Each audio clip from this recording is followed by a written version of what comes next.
আসসালামু আলাইকুম ওরহমাতুল্লাহ। আল্লাহ যাকে ভালোবাসেন তাকে 10টি নিয়ামত দান করেন। দুনিয়াতে যে কোনো মুমিন মুসলমানের পরম চাওয়া ও লক্ষ্য হল মহান আল্লাহর ভালোবাসা অর্জন। আল্লাহর ভালোবাসা অর্জন কিংবা পাওয়ার পক্ষে প্রকাশ্য কোনো প্রমাণ দেখানোর কিছু নেই। তবে আল্লাহ যখন কোনো বান্দাকে ভালোবাসেন তাকে বিভিন্ন নিয়ামত দ্বারা ভূষিত করেন। ইসলামী স্কলারদের মতে তখন বান্দাকে আল্লাহ তাআলা 10টি শ্রেষ্ঠ নিয়ামত দান করেন। তা হল নম্বর 1, আল্লাহ যখন কোনো বান্দাকে ভালোবাসেন তাকে প্রতিপালন ও পরিচর্যা দ্বারা পরিবেষ্টন করে রাখেন। সব কিছু তার অনুগত করে দেন, সব কঠিন তার জন্য সহজ করে দেন, সব দূরবর্তী জিনিস তার জন্য নিকটবর্তী করে দেন, দুনিয়ার সব কাজ তার জন্য সহজ করে দেন। ফলে সে কোনো ক্লান্তি ও কষ্ট অনুভব করে না। এ প্রসঙ্গে কুরআনুল কারিমে ইরশাদ হয়েছে, যারা বিশ্বাস স্থাপন করে এবং সৎকর্ম সম্পাদন করে তাদের দয়াময় আল্লাহ তাআলা ভালোবাসা দিবেন।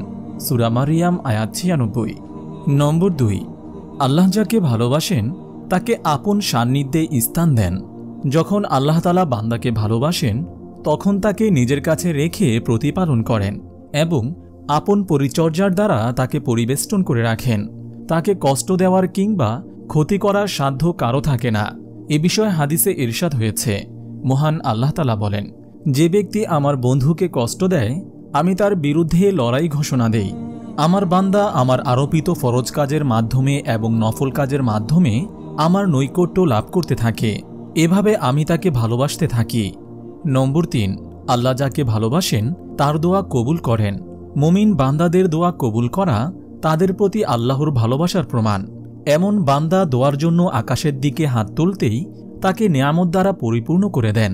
যখন বান্দা বলে, হে আমার রব, এই ডাকের সঙ্গে সঙ্গে আল্লাহ জবাবে বলেন, আমি রয়েছি সন্নিকটে। যারা প্রার্থনা করে তাদের প্রার্থনা কবুল করে নেই যখন তারা আমার কাছে প্রার্থনা করে। কাজেই আমার হুকুম মান্য করা এবং আমার প্রতি নিঃসংশয় বিশ্বাস স্থাপন যাতে তারা সৎপথে আসতে পারে। সূরা বাকারা আয়াত 186। নম্বর 4, যখন আল্লাহ তাআলা কোনো বান্দাকে ভালোবাসেন তখন ফেরেশতাদের তার মাগফিরাত কামনায় নিযুক্ত করেন। আল্লাহ যাকে ভালোবাসেন ফেরেশতারা ওই ব্যক্তির মাগফিরাত ও রহমত কামনা করেন।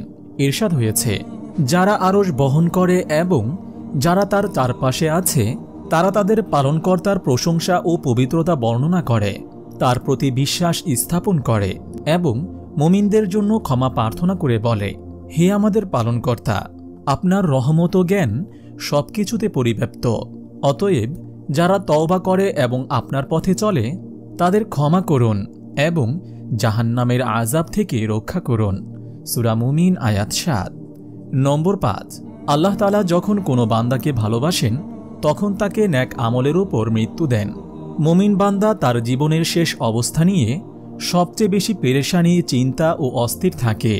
রাসূল সাল্লাল্লাহু আলাইহি ওয়াসাল্লাম ইরশাদ করেন, আল্লাহ যখন কোনো বান্দার কল্যাণ চান তখন তাকে মধু পান করান। মধু পান করানো উদ্দেশ্য কি জিজ্ঞেস করলে রাসূল সাল্লাল্লাহু আলাইহি ওয়াসাল্লাম বলেন, আল্লাহ তাআলা তাকে মৃত্যুর পূর্বে নেক আমলে অভ্যস্ত হওয়ার তৌফিক দেন এবং এর ওপরই তাকে মৃত্যু দেন। নম্বর 6, আল্লাহ যখন কোনো বান্দাকে ভালোবাসেন তাকে মৃত্যুর সময় অভয় ও নিরাপত্তা দান করেন এবং তাকে দুনিয়াতে নিরাপদ জীবন দান করেন। মৃত্যুর সময় তাকে ফেরেশতা দ্বারা অভয় ও নিরাপত্তার সুসংবাদ দেন এবং ঈমানের উপর অটল রাখেন। অতঃপর তার প্রতি ফেরেশতা পাঠান যারা কোমলভাবে তার জান কবজ করে নেন। মৃত্যুর সময় তাকে ঈমানের উপর দৃঢ়পদ রেখে তাকে জান্নাতের সুসংবাদ দেন। ইরশাদ হয়েছে, যারা বলে আমাদের প্রতিপালক আল্লাহ, অতঃপর অবিচল থাকে, তাদের কাছে অবতীর্ণ হয় ফেরেশতা এবং বলে, তোমরা ভীত হইও না, চিন্তিত হইও না এবং তোমাদের যে জান্নাতের প্রতিশ্রুতি দেওয়া হয়েছিল তার জন্য আনন্দিত হও। সূরা ফুসসিলাত আয়াত 30। নম্বর 7, আল্লাহ যাকে ভালোবাসেন তাকে চিরস্থায়ী জান্নাত দেন। আল্লাহ তাকে এমন সম্মান প্রদান করেন যা সে কখনো চিন্তা করেননি এবং অন্য কারো ভাবনায় আসেনি। আল্লাহ তাআলা তার প্রিয়দের এমন জান্নাত দান করবেন যেখানে তারা যা কামনা করবে তাই পাবে।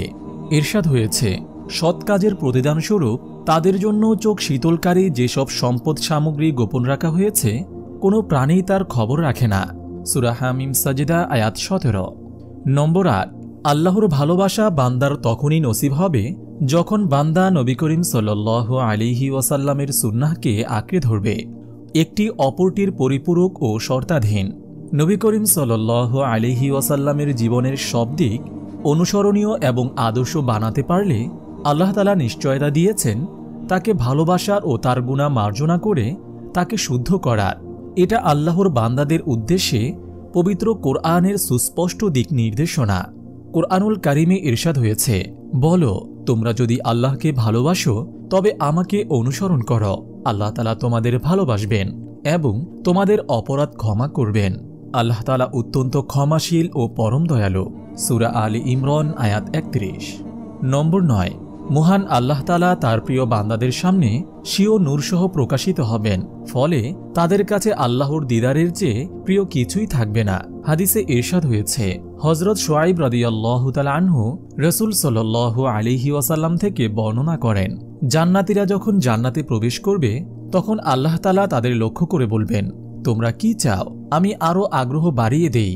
তারা বলবে, আপনি কি আমাদের মুখমণ্ডল আলোকোজ্জ্বল করেননি, আমাদের জান্নাতে দাখিল করেননি এবং জাহান্নাম থেকে নাজাত দেননি? রাসূল সাল্লাল্লাহু আলাইহি ওয়াসাল্লাম বলেন, এরপর আল্লাহ তাআলা পর্দা তুলে নেবেন। আল্লাহর দিদারের চেয়ে অধিক প্রিয় কোনো বস্তু তাদের দেওয়া হয়নি। নম্বর 10, আল্লাহ তাআলা যে বান্দাকে ভালোবাসেন তাকে ভ্রুমণ্ডলে গ্রহণযোগ্য ও প্রিয় করে দেন।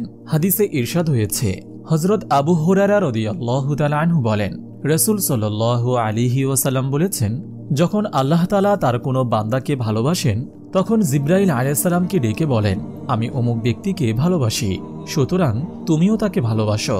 অতঃপর জিবরাইল আলাইহিস সালাম তাকে ভালোবাসতে থাকেন। অতঃপর আকাশবাসীকে বলেন, আল্লাহ অমুক ব্যক্তিকে ভালোবাসেন, অতএব তোমরাও তাকে ভালোবাসো। তখন আকাশের সব ফেরেশতা তাকে ভালোবাসতে থাকে। অতঃপর আল্লাহ তাআলা সেই ব্যক্তির জন্য জমিনেও জনপ্রিয়তা দান করেন। আর আল্লাহ যখন কোনো বান্দাকে ঘৃণা করেন তখন জিবরাইল আলাইহিস সালামকে ডেকে বলেন, আমি অমুক ব্যক্তিকে ঘৃণা করি, তুমিও তাকে ঘৃণা করো। তখন জিবরাইল আলাইহিস সালাম তাকে ঘৃণা করেন। অতঃপর আকাশবাসীকে বলে দেন, আল্লাহ অমুক ব্যক্তিকে ঘৃণা করেন, তোমরাও তাকে ঘৃণা করো।